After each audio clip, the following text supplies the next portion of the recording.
नमस्कार, मैं प्रद्युमन जोशीला नलवा।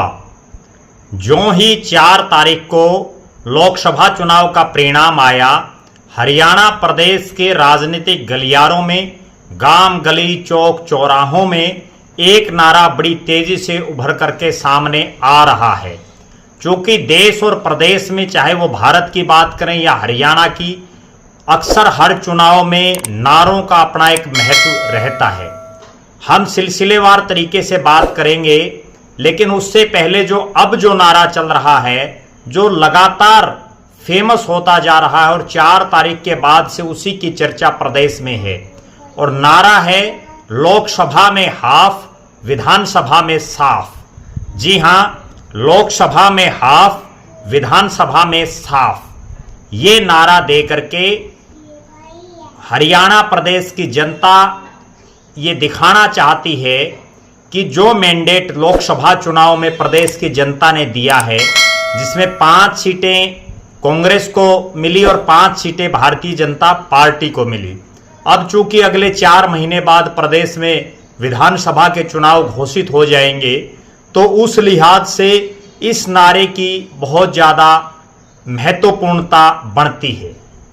अब हम सिलसिलेवार तरीके से बात करेंगे कि इस देश में समय समय पर किन किन नारों का प्रचलन रहा।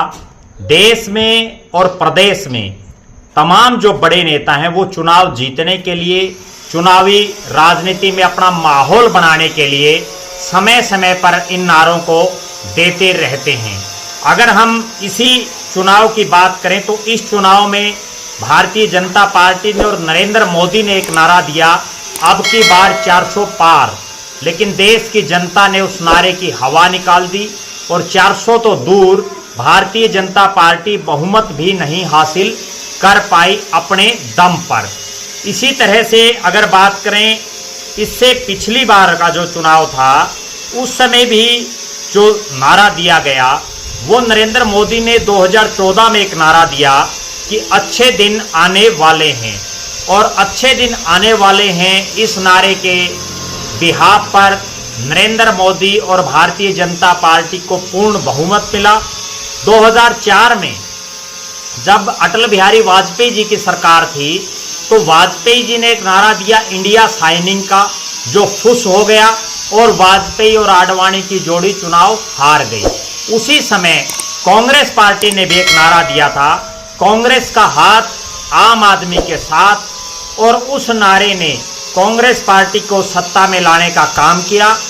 डॉक्टर मनमोहन सिंह 10 साल तक देश के प्रधानमंत्री रहे। इससे पहले 1996 की अगर हम बात करें, जब पीवी नरसिम्हा राव देश के प्रधानमंत्री थे, उसके बाद जब चुनाव हुआ तो बीजेपी ने एक नारा दिया, बारी बारी सबकी बारी, अब की बारी अटल बिहारी, और ये नारा बड़ा फेमस हुआ। उसके बाद उनकी सरकार भी बनी, हालांकि वो चंद ही दिनों की मेहमान रही। उससे पहले 1989 में एक नारा दिया गया, जो बड़ा चर्चित नारा रहा, और वो नारा था राजा नहीं फकीर है, देश की तकदीर है। वीपी सिंह के समय ये नारा दिया गया। इंदिरा गांधी जी की जब हत्या हुई 1984 में, तो एक बड़ा चर्चित नारा रहा, जब तक सूरज चांद रहेगा इंदिरा तेरा नाम रहेगा। इसी तरह से 1977 में जब जयप्रकाश नारायण के नेतृत्व में देश भर में आंदोलन चल रहे थे, इमरजेंसी लग गई थी, इंदिरा जी ने इमरजेंसी देश में लगा दी थी, और आपातकाल की घोषणा के बाद जो जेपी मूवमेंट हुआ, उसमें एक नारा चला, इंदिरा हटाओ देश बचाओ, जिसका नतीजा ये रहा कि इंदिरा गांधी की सरकार गई और विपक्षी दलों ने अपनी सरकार बनाई। इसी तरह से 1971 में इंदिरा गांधी जी ने एक नारा दिया, गरीबी हटाओ, और उस नारे के बिहाफ पर कांग्रेस को बड़ी भारी जीत हासिल हुई। 1965 में लाल बहादुर शास्त्री जी के समय एक नारा दिया गया, जय जवान जय किसान। ये कुछ वो चर्चित नारे रहे जिन्होंने इस हरियाणा प्रदेश और भारत देश की राजनीति में सरकारें बनाने और सरकारें तोड़ने का काम भी किया, सरकारों को अलविदा भी कहा। अटल बिहारी वाजपेयी ने एक नारा और दिया था, लाल बहादुर शास्त्री के नारे को आगे बढ़ाते हुए उन्होंने दिया कि जय जवान जय किसान जय विज्ञान। निश्चित रूप से ये जो नारों का दौर है, उत्तर प्रदेश देश का बहुत बड़ा राज्य, सबसे बड़ा राज्य है, 80 लोकसभा की सीटें हैं। वहां के भी 2-3 नारे बड़े मशहूर रहे, जिनमें एक नारा समाजवादी पार्टी द्वारा दिया गया, विकास की चाबी डिंपल भाभी, विकास का पहिया अखिलेश भैया, बेटियों को मुस्कुराने दो, बहन जी को आने दो। और दिल्ली में जो आम आदमी पार्टी ने अच्छे अच्छे नारे दिए, जिसमें अच्छे बीते 5 साल, लगे रहो केजरीवाल। और इसी तरह से तृणमूल कांग्रेस टीएमसी ने एक नारा दिया, ममता बनर्जी ने, मां माटी और मानुष, जिसकी वजह से वो सत्ता में आई। अब जो नारा, हालांकि ये किसी नेता ने नहीं दिया है, लेकिन ये नारा प्रदेश की जनता इस तरह की बातें बोलने शुरू हो गई है। और उसी का ये परिणाम है कि कांग्रेस पार्टी के जो नव निर्वाचित जो सांसद हैं, 5वीं बार, जो 4 बार लोकसभा और 1 बार अभी वर्तमान में वो राज्यसभा के भी सांसद हैं, दीपेंद्र सिंह हुड्डा ने भी अपने सोशल मीडिया प्लेटफॉर्म पर इस नारे का जिक्र किया। उन्होंने कहा कि लोकसभा में हाफ, विधानसभा में साफ, ये नारा उन्होंने दिया हुआ है। हरियाणा प्रदेश में मनोहर लाल जी ने पिछले चुनाव में एक नारा दिया, 75 पार, जिसकी हरियाणा प्रदेश के लोगों ने हवा निकाल दी और बीजेपी 40 सीटों पर सीमित रह गई। इस तरह से ये तमाम जो बातें हैं अब देखना ये कि ये नारा कितना कारगर साबित होता है। अब मैं आपको बताने जा रहा हूं कि पिछले लोकसभा चुनाव में, जब 2019 का लोकसभा चुनाव हुआ, तो हरियाणा प्रदेश में क्या स्थिति रही। हरियाणा प्रदेश की 10 जो लोकसभा सीटें थी, वो 10 की 10 बीजेपी ने जीती। उन 10 में से 79 जो विधानसभा क्षेत्र है, वहां भारतीय जनता पार्टी जीती। 10 विधानसभा क्षेत्रों में केवल कांग्रेस जीत पाई और 1 सीट पर दुष्यंत चौटाला की जो जेजेपी है वो जीत पाई। दुष्यंत चौटाला की जेजेपी केवल मात्र नारनौंद में जीती और जो कांग्रेस पार्टी है वो रोहतक, झज्जर, सोनीपत और मेवात, इन 4 जिलों के विधानसभा क्षेत्रों में केवल मात्र जीत पाई। इससे आप ये अंदाजा लगा सकते हैं कि कितना बड़ा सेटबैक उस चुनाव में कांग्रेस को मिला। 79 सीटें बीजेपी ने जीती विधानसभा के हिसाब से। और उसके बाद परिणाम ये रहा कि मनोहर लाल खट्टर जी अति उत्साही हो गए, उन्होंने बड़ा चुनाव को लूज छोड़ा और वो 40 सीटों पर आ गई। अब जो सीन बन रहा है वो सीन ये है कि इस बार इंडिया अलायंस ने चुनाव लड़ा, जिसमें 9 सीटों पर कांग्रेस और 1 सीट पर आम आदमी पार्टी ने चुनाव लड़ा कुरुक्षेत्र पर। अब जो परिणाम आया, 5 सीटें बीजेपी ने जीती, 5 कांग्रेस ने जीती। 44 विधानसभा क्षेत्रों में भारतीय जनता पार्टी जीती और 46 विधानसभा क्षेत्रों में जो इंडिया गठबंधन है, जिसमें अगर कुरुक्षेत्र की 4 सीटों को हम छोड़ दें तो बाकी जगह सारा कांग्रेस जीती है।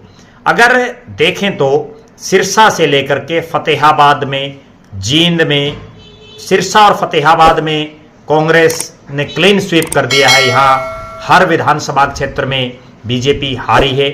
हिसार में केवल 3 विधानसभा क्षेत्रों को अगर छोड़ दें, हिसार, हांसी और बरवाड़ा। उसके बाद भिवानी में केवल भिवानी और तोशाम को छोड़ दें, वहाँ बीजेपी जीती है। महेंद्रगढ़ की 4 सीटें जीती है, रेवाड़ी की 2 सीटें जीती है, गुड़गांव में जीती है। उसके बाद फरीदाबाद और पलवल के कुछ इलाके में जो है जीत पाई है। पानीपत का कुछ इलाका है, जींद का कुछ इलाका, करनाल की जो विधानसभा सीटें हैं वहाँ मनोहर लाल जी जीते हैं। कैथल के कुछ इलाके में बीजेपी जीती है, कुरुक्षेत्र के कुछ इलाके में बीजेपी जीती है और पंचकुला में बीजेपी जीती है, वहाँ दोनों ही हलकों में। अंबाड़ा में बीजेपी कुछ एक क्षेत्र में जीती है। कुल मिलाकर के ये कहा जा सकता है कि अब जब लोकसभा चुनाव के परिणाम के बाद दोनों ही पार्टियों को मैं बराबर मान रहा हूं, क्योंकि 5 सीटें लोकसभा में बीजेपी जीती, 5 कांग्रेस जीती। 44 पर बीजेपी जीती विधानसभा में और 46 पर कांग्रेस और जो आम आदमी पार्टी का गठबंधन जीता। अब जो अगले 3 महीने हैं, इनमें कौन सी पार्टी कितनी मेहनत कर पाती है। यहां जो ये नारा दिया गया है कि लोकसभा में हाफ, विधानसभा में साफ, अब साफ कौन होगा, ये बड़ा सवाल है। साफ बीजेपी होगी या कांग्रेस तीसरी बार सत्ता से दूर होगी। इसके लिए अब चूंकि इस चुनाव में चौधरी भूपेंद्र सिंह हुड्डा के चेहरे ने काम किया, दीपेंद्र सिंह हुड्डा की शराफत ने काम किया, इन दोनों नेताओं को दिन रात अब अगले 3-4 महीने हरियाणा प्रदेश के लोगों के बीच में रहना होगा। अपने तमाम जो मतभेद मनभेद लोगों से भुला करके, क्योंकि जितने लोग अब कांग्रेस में हैं इनसे सत्ता नहीं आएगी, और लोगों को भी शामिल करना होगा, तभी बात बन पाएगी। और तब ऐसी बात बन पाएगी कि कांग्रेस हो सकता है जो 2005 में 67 सीटें 2/3 बहुमत आया था, उस तरह की हवा फिर से ना आ जाए। प्रदेश के जो मुख्यमंत्री हैं नायब सिंह सैनी, उनको भी इस नारे पर ध्यान देना होगा। यह नारा किसी पार्टी ने अभी तक नहीं दिया है, बल्कि ये एक लोगों में एक चर्चा है कि लोकसभा में हाफ, विधानसभा में साफ। बीजेपी को साफ होने से बचाने के लिए नायब सिंह सैनी को दोबारा से तमाम जो अपनी कड़ियां हैं उनको जोड़ना होगा। जो निष्क्रिय लोग हैं, जिनके हलकों में पार्टी हारी है, जिनका अपने ही इलाके में कोई वजूद नहीं है, उन तमाम लोगों को दरकिनार करते हुए नए लोगों को मौका दे करके हरियाणा प्रदेश में तीसरी बार कमल का फूल खिलाने का उनको प्रयास करना होगा। वरना जो 79 सीटें जीतने के बाद 40 सीटों पर बीजेपी आ गई, इस बार तो उसने केवल 44 सीटें जीती हैं। अगर इस बार वही पिछला परिणाम आया तो कहीं बीजेपी 2.5 का आंकड़ा भी छूना बड़ा टेढ़ा उसके लिए ना हो जाए। इस पर नायब सिंह सैनी को, सुपर सीएम जो माने जाते हैं मनोहर लाल खट्टर जी को, प्रदेश के तमाम नेतृत्व को और केंद्रीय नेतृत्व को ध्यान देना होगा। यहाँ एक और जो बड़ी बात निकल करके आ रही है वो ये है कि आम आदमी पार्टी, जिसके प्रदेश में एक आस जगी है, वो भी अब जो है पूरे हरियाणा में उसको भी घूमना होगा, अपने जो है दल बल के साथ मैदान में आना होगा। अभय सिंह चौटाला की इनेलो जो जेजेपी से ऊपर रही, उनको भी प्रदेश की कुछ एक विधानसभा सीटों पर फोकस करके अपनी तैयारी करनी पड़ेगी। वरना 90 की 90 सीटों को जीतने के चक्कर में या वहाँ सम्मानजनक वोट पाने के चक्कर में वो कहीं सिरसा में ही अपनी साख ना खो बैठे।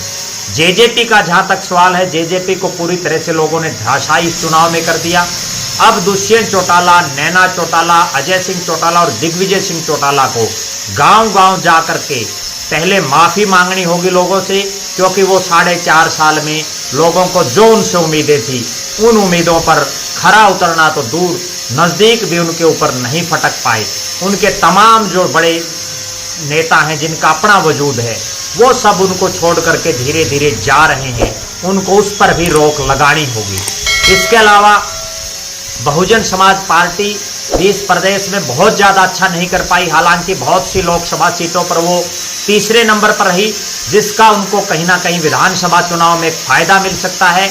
जिन नेताओं की बीजेपी और कांग्रेस से टिकटें कटेंगी, वो या तो आम आदमी पार्टी की तरफ भागेंगे या वो बहुजन समाज पार्टी भी उनके पास एक विकल्प हो सकता है।